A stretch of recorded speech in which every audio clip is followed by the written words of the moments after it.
En relación con la etiología de la obesidad, no cabe duda de que se trata de una enfermedad compleja y de origen multifactorial, resultado de la interacción entre la genética y el ambiente.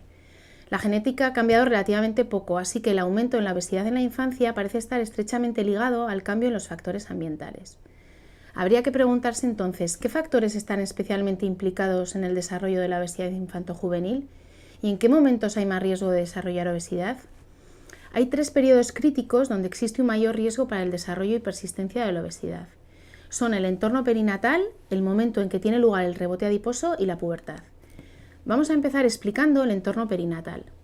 Según la teoría del origen fetal de las enfermedades, hay determinados factores que podrían programar desde el embarazo un mayor riesgo para desarrollar obesidad en etapas posteriores. Entre ellos se encuentran factores relacionados con la madre, como por ejemplo el IMC pregestacional, la ganancia de peso excesiva o insuficiente en el embarazo, la desnutrición proteica, la sobreingesta de grasas y azúcares, el tabaquismo o la diabetes. Además, durante la primera infancia existen otros factores tempranos que pueden aumentar el riesgo de obesidad infantil, como son el peso al nacer, tanto si es bajo como elevado, la prematuridad, la rápida ganancia de peso postnatal y las pautas de lactancia y alimentación complementaria. Así, la lactancia artificial, una elevada ingesta de proteínas y la introducción temprana de alimentos sólidos serían también factores de riesgo. Continuamos con la segunda etapa crítica, que es el momento en que se produce el rebote adiposo. En el proceso normal de crecimiento propio de la etapa infantil, el IMC disminuye a partir del primer año de vida hasta que aproximadamente a los 5 o 7 años de edad vuelve a aumentar, lo que se conoce como rebote adiposo. El rebote adiposo precoz, es decir, antes de los 5 años de edad, se asocia con un mayor riesgo de obesidad.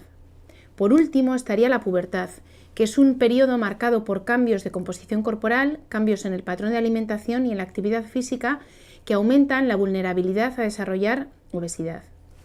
Se producen también modificaciones en la cantidad de grasa corporal y su localización, que tiende a ser más central en esta etapa. Las niñas comienzan a ganar grasa más rápidamente, de tal forma que a los 10 años tienen aproximadamente 2 kilogramos más de tejido adiposo que los niños, que por el contrario ganan más masa libre de grasa.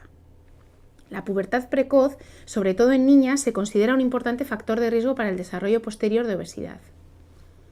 De hecho, esta es otra limitación importante del IMC. Para ello, algunos autores proponen utilizar curvas de crecimiento específicas en función de la edad en que se produzca el inicio de la pubertad. Por otro lado, se han investigado la influencia que tienen los factores familiares en el riesgo de obesidad infantil y que implican una combinación de factores genéticos, epigenéticos, sociales y ambientales. La obesidad en los padres, sobre todo si se da en ambos progenitores, es un factor determinante para el riesgo de obesidad infantil.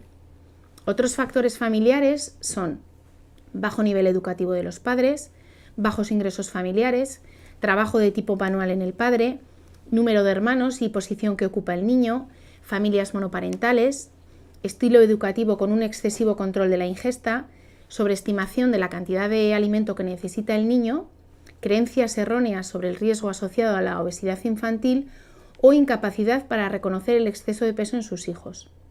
En este sentido, más del 60% de las padres no es capaz de reconocer el exceso de peso en sus hijos, especialmente en los niños de menor edad, de entre 2 y 6 años. En relación con los factores nutricionales y dietéticos, ningún nutriente aislado se asocia de manera inequívoca al desarrollo de obesidad.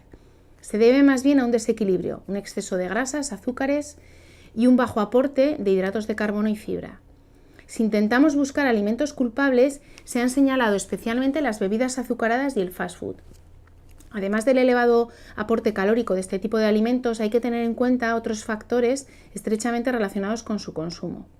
Por un lado, el aumento de las raciones. De hecho, hace 20 años las raciones eran considerablemente menores. Y por otro, determinadas políticas comerciales de establecimientos, como son, por ejemplo, las ofertas 2x1, los menús gigantes a bajo coste, el consumo de bebida ilimitado junto con el menú, o los regalos o juguetes destinados al público infantil. Otros alimentos asociados al riesgo de obesidad son los dulces, golosinas, bollería, embutidos y aperitivos salados.